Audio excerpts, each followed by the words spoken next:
Hello and good morning, my fellow trucketeers. Well, good morning for you, good evening for me. It's Friday, I'm still in the truck. Why is that? Because I've run out of time. I'm in Peasmarsh. So I'm just outside Chard, so I'm currently, annoyingly, 38 minutes from the yard. I don't know if you can see that. And because of the horrendous quality of driving and real bad traffic on the M6, I haven't made it home. I'm literally like 38 minutes from the yard. So my boss is coming out to get me, so he's going to come out in the car. I'm going to drive straight home, and he's going to take the truck on back to the yard. But he's not going to be able to come out till a little bit later, which is fine. It is what it is. He's busy in the yard doing whatever. So, yeah, I'm just going to sit here, wait for recovery. But while we're doing that, I'll get on with the debrief, because I've pretty much got everything set. I am done. I am literally going to cook my dinner in a minute, and then after filming this, and then wait to get recovered. So we will get on and do our debrief. It's been an interesting one, so let's get straight into it.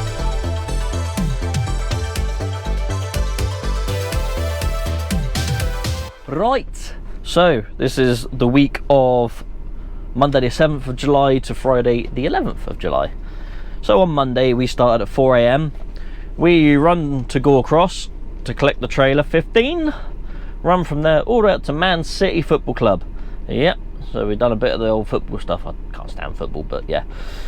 So fun for some of you. It was a bit of a wait once I was there. That was fine, it is what it is. You'll see that in the video in several weeks.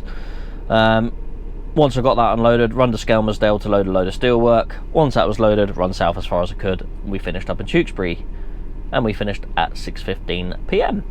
So we worked 14 hours and 15 minutes. We drove 9 hours and 21 minutes, and we done a total of 403 miles. And then we move on to Tuesday, where we had a bit of a lay-in. We started at 6:30 AM. We ran from Tewkesbury down to Bristol to... I can never remember what it's called. Yeah, Perrin Pit, that's it. To unload at the solar site. Then from there, run empty to Mole Valley Farmers in Newton Abbot, which is the Heathfield Industrial Estate. After nearly 3 hours, was finally loaded, because apparently they don't usually have it ready till Wednesday, but I had to collect it that day. Then run from there to Exeter Services to do a trailer swap with Michael, with a trailer of spuds for Middlesbrough. So I headed north as far as I could, got as far as Sutton and Ashfield, and we finished at 8:15 PM. We worked 13 hours 45 minutes. We drove 7 hours and 44 minutes, and we done 374 miles. Technically I could have got all the way to Middlesbrough if I didn't have that massively long wait at Mole Valley, but here's what it is. Yeah, 374 miles. Right, then we woke up Wednesday at 5:20 AM, as early as we could. Well, I could have started 5 minutes earlier, but I was a little bit slow getting up in the morning, but here's what it is. So we run from Sutton and Ashfield to Middlesbrough to unload the spuds. Once I was empty, we run all the way to Skelmersdale to collect a load of steel, and then run south. There's a bit of a theme here now. There's a lot of it going on at the moment. So we finished up in Redditch for the night. We stopped at 6:35 PM, worked 13 hours 15 minutes. It was a bit annoying. I was trying to do it within a 13 hour, but here's what it is. Because I could have really done with a 15 today. We drove for 8 hours 28 minutes, and we done 375 miles. Yeah, I think I went over a 13 by like 6 minutes or something. By the time I'd done the paperwork, I was a little bit over, but it would have been nice to sort of like stop a little bit earlier, so I could have saved a 15 for the day, but you know, can't always be helped. So Thursday, this is where the week gets really interesting. So we started at 6:30 AM. We run from Redditch to a solar farm near Brackley. Yes. Once we tipped that, we run to R&R's storage yard, because our colleague Ollie, he was running up to where I went today with a whole load of track mats, and he broke down between junction 2 and 1 on the M5 heading north. So only if you going around the M5 would have seen him. Unfortunately, yeah, quite a big failure with the camshaft or something. So he was getting recovered to R&R has a storage yard up in, I can't remember where it is now. Bilston, is it? Near Wednesbury. So they got a storage yard there. So Ollie was being recovered to there, and then Dom was coming up with the low loader to then take his truck on. and then I was going to drop my trailer in the storage yard and then take Ollie's trailer on, but we'll get all into that. So yeah, run up to the R&R storage yard, Bilston, wait for Ollie to be recovered there so I can take his trailer on. So I was there for 2 hours. They had a bit of a job trying to get his what do you call it, half shaft, that's it. They were trying to get his half shaft out and they couldn't undo one of the nuts or something. They were having a bit of a job, but they eventually got them done. Dom actually turned up before Ollie with the low loader, so he pulled in, and then straight after Dom came in, the wrecker came in with Ollie behind him with the trailer. They dropped that trailer and I was ready to go with that, but I was waiting for a phone call to see if I was still going to get unloaded that night, because I was going to get there about 5 o'clock. So I was literally waiting for someone to ring me back to say yeah, because if not, I had another job I could have got on with. So while I was waiting for that phone call, my boss got Ollie and Dom to go take the curtain sider. We got Ollie's truck onto the low loader. Then they took the curtain sider down to Oldbury to go load that up while I was waiting for my phone call. Annoyingly, if I knew I was going to be waiting there for 2 hours, I could have gone and loaded that trailer myself and then come back there, but it is what it is.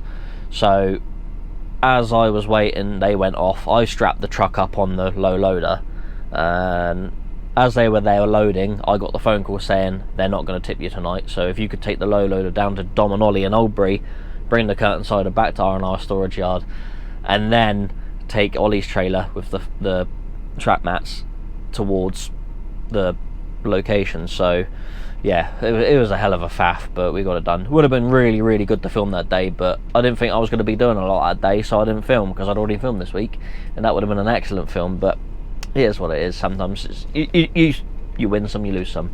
So unfortunately I didn't film that day, but yeah, got the low loader down to Dom and Ollie. We done the trailer swap in Oldbury. I took the curtain sider back to R&R storage yard. So then they took the low loader with Ollie's truck all the way back to the yard, and then I got back, took Ollie's flatbed with the trap mats on towards Alfreton. So I headed all the way up there, and that's where I ended up for the night. So I finished at 6:30 p.m, worked 12 hours on the button. We done 6 hours and 11 minutes driving, and we done 190 miles. So yeah, it was all a bit up in the air on Thursday, but you know, needs must. So this morning I started at 6:30 a.m. Friday, run from Alfreton to the Why Not Festival at Pike Hall in Matlock. I got there about 7:20. I didn't realise they weren't going to get there till 8 o'clock. I thought they were going to be there between 7 and 8, but no one turned up till 8 o'clock, which annoyingly meant I could have got home tonight, which didn't happen. So it is what it is. Yeah, so another truck's just come into the lay-by. Yeah, so I could have started like nearly an hour later today, and I could have got back to the yard, but ifs, buts and monkey nuts, innit?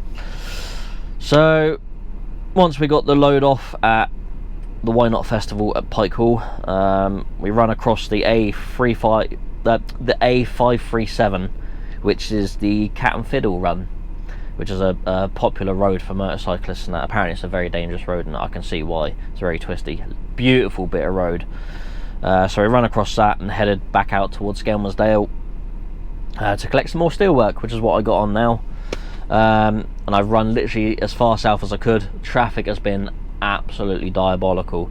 It should have taken me 5.5 hours to get back to the yard, so I should have been pulling into the yard at 6:45 p.m. this evening. Currently I am 38 minutes from the yard, and it is, well, nearly 8 o'clock, so I would have been due at the yard about 8:15. So I lost a lot of time because of traffic. The traffic today has been horrendous. The M6 is bad, and the M5 is even worse. So yeah, we've had a hell of a day today, trying to just, what should have been a 5-hour journey is trying to be like 7. So yeah, so finished the day 7:30 p.m, worked 13 hours on the button. Literally I pulled in here as it clicked over 7:30, drove for 9 hours and 12 minutes, and we done 314 miles today. So yeah, that was our week, and what a week. What a week. What an end to a week, I suppose. So far this week, or total this week, we've done 1,656 miles. I've done a total of 66 hours and 15 minutes, and I put in 994.26 litres of fuel. Oh, I'm so ready to go home. Yeah, but it is what it is, isn't it? Right, that was my week. It's been a week. Well, most of it was alright. It was just the end of it's been a bit of a nightmare. I've got some friends coming over to say hello. Some cow friends. Look at them. Moo. Anyway, enough about them. Let's get on to viewers' questions. Yes. So, I don't do shout-outs on my regular videos, but obviously on these debrief videos, you get to ask me a question, and I'll answer it for you. It doesn't have to be about trucking, could be about anything, and that's theoretically your way of getting a shout-out on my channel. Let's get into it. So, we got 7 questions this week, loads of them. So, question number 1 from CSI Cloth. You actually asked me this question the previous week, but I completely missed it off last week. So, yeah. You asked me, which roads do you prefer? Tight country lanes or a city centre or London? It depends. It completely depends. If it's 2, 3, 4 o'clock in the morning, throw me in a city centre. I'll be fine with that. The roads are big, plenty of room, not many people about. During the day, give me a country lane. I'll take a country lane any day. The main factor for this reasoning is people. If I have a 5-mile journey into a city to do a delivery and then 5 miles back out again, I'm going to see hundreds of cars during the day. If I do a countryside, if I do a job in the middle of nowhere in the country, down country lanes to like a potato farm, say it's 5 miles in and 5 miles back out, I might see 2 cars. And that's kind of like the deciding factor on that. Whatever's quieter just makes it easier. Yeah. Right, that was a pretty good question. So question number 2 from Eddie's Trucking Adventures. If you could change one thing about the HGV restrictions, like drive time, what would you do? Now, I've been thinking about this, and today this would have been ideal. One thing I would change is maybe get rid of the odd things. So like where you can work 15 hours 3 times a week, but the rest of the week you can only work 13 hours a day, or you can work 13 hours a day but you can extend to 15 3 times a week. Or with the driving, you can do 9 hours driving a day but extend to 10 hours twice a week. Get rid of that, it confuses it. Keep it at like 14 hours a day every day. Keep it at 10 hours driving a day every day. Make it straightforward and easy. That'll be one thing that'll change. But then today, with what's going on today, I was thinking one good thing would be a emergency get home for the weekend thing. So say like today, where I've run out of time 38 minutes from the yard, I'd have to spend another night out. But the thing is, if this was my sixth day and it happened, I wouldn't be able to get home. But then they're saying you're not allowed to spend a weekend in the truck. So what do? There should be an emergency thing where I think it'd be a good idea that if you're finishing your week and you're going to be going home for it has to be a 45-hour rest period. He's having fun. So if you do this, it has to be a 45-hour rest period, and you're not allowed to do it every weekend. But if you've run out of time on a Friday and you are literally heading back to the yard to have your weekly rest period, maybe you could extend an hour or 2 hours to be able to get yourself home. And whether you use an hour or then chip into 2 hours will depend if you can, how many 10s you have for the following week maybe. So say like I've done my 10-hour drive today or my 13-hour day, and I'm 45 minutes from the yard, I'm allowed to then drive that extra 45 minutes to get back to the yard, but then that means I lose an extra 10-hour drive for the following week. So I can only use one 10-hour the following week. Or say like I'm an hour and a half from the yard, I can use that hour and a half to get back to the yard, and then that'll be me done for the week. I have to have 45 hours off, but then I don't have any 10s for the following week. Maybe something like that, because then it'll stop these silly situations where I'm more than capable of driving the 38 minutes back to the yard, but because of the rules I'm not allowed to, because I've gone over a 13-hour day, or because I'm at the limit of my 13-hour day. It's ridiculous. So something like that would be absolutely spot on. You know, a end of the week to try and get you home, you know. So something like that would be good. And I think a lot of people would agree with me with that. Yeah, but here's what it is, and I don't think they'll change anything for a long time, to be fair. They'll keep everything as it is, because they don't care whether we get home or not. Whereas I kind of do. But hey ho, it is what it is. Should have planned your day better. Well, sorry, I can't plan 2 hours of traffic, can I? So, you know, should have been back with a good 45 minutes left on my time today, but it didn't happen. As the theme of this keeps going. Question number 3 from Campbell W. Have you ever thought about doing a live Q&A as a debrief? Yes I have.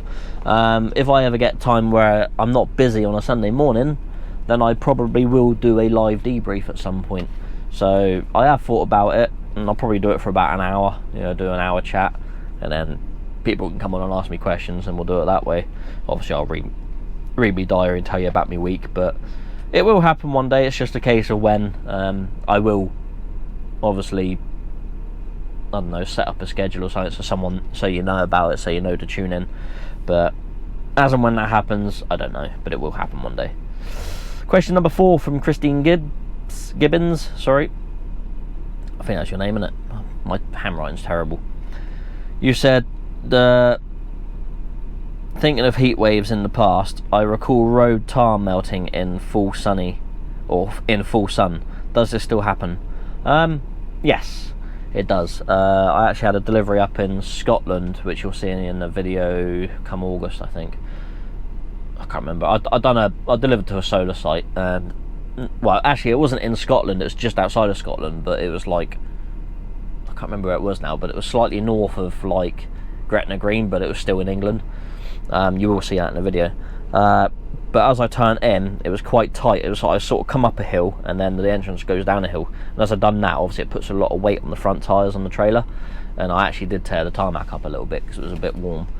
But it depends. Anywhere that's had brand new tarmac put down, generally newer tarmac's a little bit better with the heat. It's places that still has old tarmac that sometimes it will melt a little bit. I remember days as kids walking around and having your shoes sort of stick to the floor a little bit where it's got so hot, but you don't really get that so much now. Tarmac's a little bit better, but some places like this lay-by, if it had like the sun beating down on it, it probably would get a bit soft. So yes, it does still happen. Right, question number 5 from Alan, Junction 22 M5. Where's Junction 22? Western? Or was it a bit further down than that? I don't know. Anyway, you said, are you changing the intro music for the weekly vlogs? So obviously you saw my new intro that I put on the debrief last week. Yes, that is the new intro for all the videos, so that'll be rolling out into the new videos come August, I think. So yeah, it's just short, sweet, lets you know what it is, and there's no faffing around, because new people that come to the channel, they see a 30-second intro and they get bored and turn off. So it just makes it a little bit short and sweet, and then we get straight into the action then, because there's so much action with truck driving. So yeah, that is the new intro for the vlogs. Question number 6 from Joe Foley. 2 questions. Okay, we've got 8 questions this week then. What's Gore Cross? Is that another base for Canes or someone you sub for? So Gore Cross is a little industrial estate at the north side of Bridport, and there's a yard there where we keep some of our trailers. So that's what it is. It's an industrial estate in Bridport. So if I say Gore Cross, you know it's the industrial estate at the top of Bridport. It's 10 minutes from my yard. Yeah. And your second question is, have you ever been scared at night anytime you've ever parked and something happened where that worried you or scared you? I don't know. I've had my curtains cut a few times. That's not really bothered me. It is what it is. They are scumbags, but you wake up and you see the curtain cut and you think, ah, bugger. The only time I sort of was a bit unnerving, I'd say, I wouldn't really say I was scared, because they ain't going to get in here because I got deadlocks on the doors. But I'd say the only time I was a bit worried was when I woke up to someone actually stealing my fuel when I parked on the 421 like an idiot because I run out of time because of traffic again. Note to self, I don't park on that road anymore. I've learnt my lesson on that one. The 421 is literally bandit country. You don't park on the 421 ever. Yeah, I literally woke up to a clunk. What was that? Obviously a bit disorientated. It was only about 11 o'clock at night as well. and I heard something again. I thought, hold on, someone's out there. I twitched the curtains and I saw someone step back from the fuel tank. So first thing I did, jump up, pulled the air horn, and I got straight on the blower to the police, and they were there in 7 minutes. But in hindsight, I wasn't thinking, you know, I woke up and was like, oh, panic, pulled the air horn, so I thought it'd scare him off, which it kind of did, it kind of didn't. He still carried on for a bit. He must have only got about 50 litres of fuel out of me, weren't much. And like I said, the police turned up in about 7 minutes, but he'd already scarpered at that point, so yeah. It was a little bit unnerving, and I didn't sleep well for the rest of that night, but it's not going to put me off trucking. Unfortunately, there are scumbag, absolute, you know, low life scum out there that want to just steal things. It's like, just go get a job and earn money, you know, do what the rest of us do. But unfortunately, if someone wants something, they're gonna get it, isn't they? So yeah, wouldn't say I was scared, just yeah, it was just more of a, oh crap, it's happening to me, you know. Yeah, I don't know. And question number 7 from David Beeston: would you ever do heavy load work as Floz or Calamity Kim do? Does Floz do heavy haulage? I thought he'd stopped filming, or has he gone back to trucking again? I don't know. I don't really watch him, to be fair. I've seen a couple of Calamity Kim's videos, again, don't really do it for me, but I don't really watch any truckers, to be fair. I don't watch any truck vloggers. I do it myself. I don't feel the need to watch anyone else. It's not being miserable or anything, it's just I already do it, so I don't need to watch anyone else do it. I do occasionally dip into other people's videos. Anyway, we're divulging there, we're escalating, no, what's the word? I can't remember. Where I'm going off on a tangent. Heavy haul work. Yeah, I would love to have a go at it, but I wouldn't want to do it full time. As far as I'm concerned, the bigger, the better, the cooler it is, and I would happily drive anything. Don't know if anyone's seen Tim's video recently where they had that massive transformer being pulled through Wisbeach and that. I don't normally watch his videos, but I saw that and I just had a look at it and it was pretty cool. I would love to do something like that, but yeah, you have to like build up to that. I can drive it because I've got the license to drive it, but just as a company you have to work yourself up to do something like that. I would love to do it, but full time, no, because you don't get the freedom that I do in this job. Doing heavy haul work, you always got someone with you, you always got an escort with you or whatever, you always got people, you got to be on the walkie-talkie or the... So I'm terrible with words today. The talkie thingy, yeah, you got to be on that and talking to people all the time, and I don't like that. I don't like dealing with people. I just like to be on my own, solitary, doing what I need to do. I don't mind dealing with people a little bit, but yeah, doing it all the time, I couldn't do it.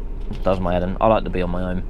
So yeah, I'd like to give it a go, but like I said, not full time. So yeah, hopefully that answers that. There's your questions answered. If you have anything to ask me for next week, ask away, leave it in the comments of this video below, and I will answer them for you to the best of my abilities without stumbling over my words and maybe thinking of the correct words. I don't know, it's been a long day.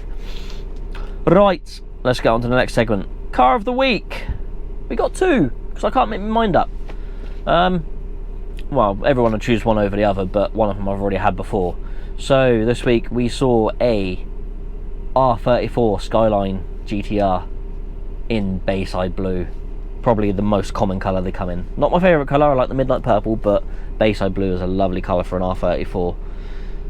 But I think the car, because I've already had an R34 on this channel which was in Midnight Purple, so I think this week my favourite car is the little white Honda CRX I saw coming out of Bridgewater somewhere, I think it was, and it had gold wheels and it was absolutely immaculate. It was spotless, lovely little thing, proper little pocket rocket. They are Honda CRXs.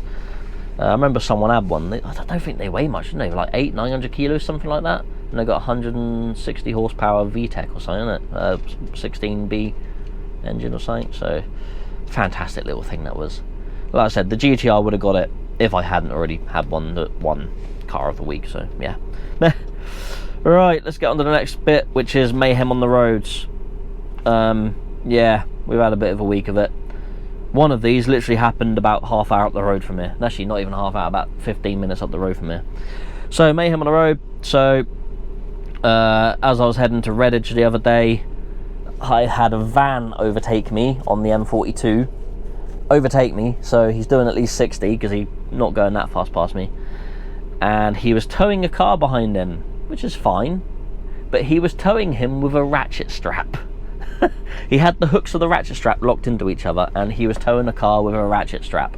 And this car must have been that far away from the back of the van, literally like 1.5 meters, maybe 2 meters at most. So that guy must have had to have been awake to hit the brakes.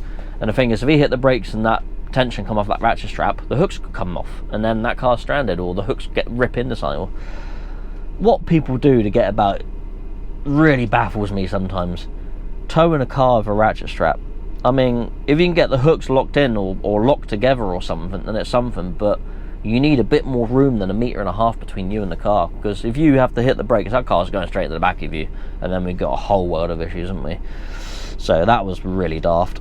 Right, today earlier, up on the M6, had a van, lane 1, I was in lane 2, because I was catching up with him, and he decides, I'm going to come across in lane 2 now.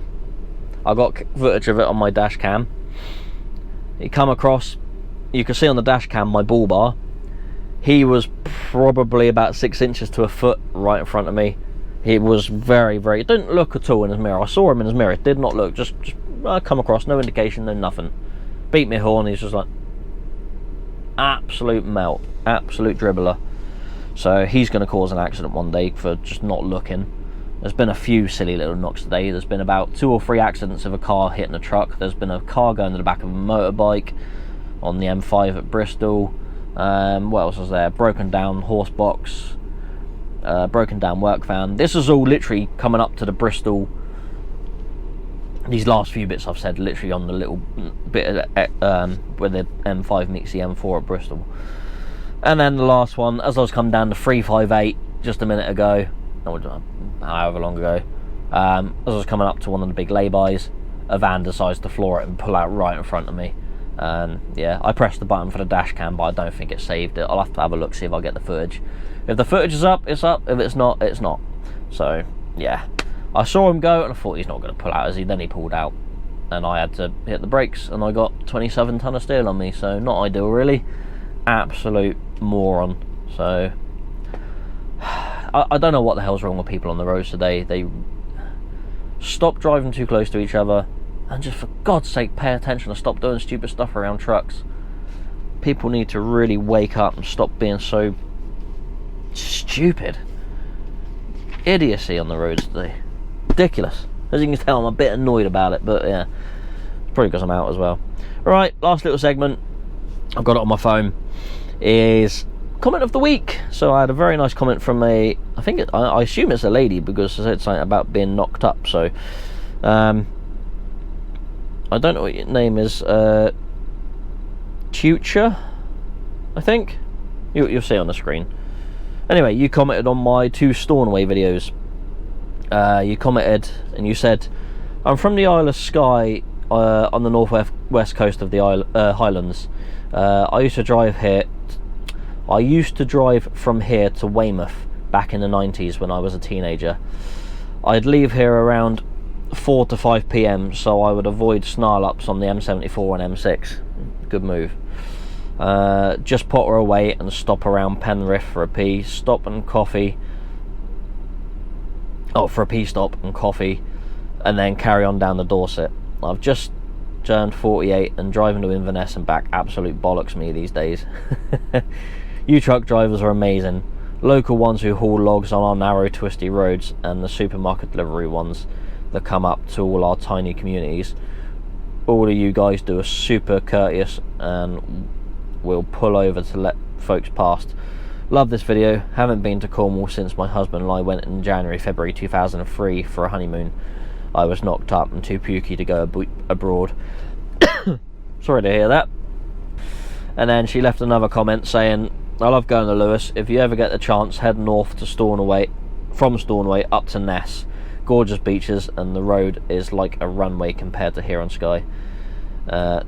Nowhere near as many potholes. So yeah, thank you very much for them lovely couple of comments. It's nice to hear people's journeys. It's nice to hear that you've seen my footage and videos and you enjoyed it. So yeah, alright, that's my debrief. I'm going to get some dinner on before the boss rescues me, and then hopefully go home at some point today. So yeah, I'm going to sit here with the aircon on because it has been absolutely baking today. 37 degrees it hit today, and it's currently still 24.5 degrees at 8:15 at night. So yeah, beautiful. Love the aircon. Alright, see you in next week's debrief. Obviously vlog out on Monday. So on the vlog on Monday we do fertiliser to a farm in the middle of nowhere. I literally drive through a jungle to get there, and my brakes get a little bit toasty, so keep an eye and watch that one coming out Monday. And I'll see you in next week's debrief. Take it easy, look after yourselves, drive safely. Thanks, truck around with Jono. See, banner, it's lovely, isn't it? Bye.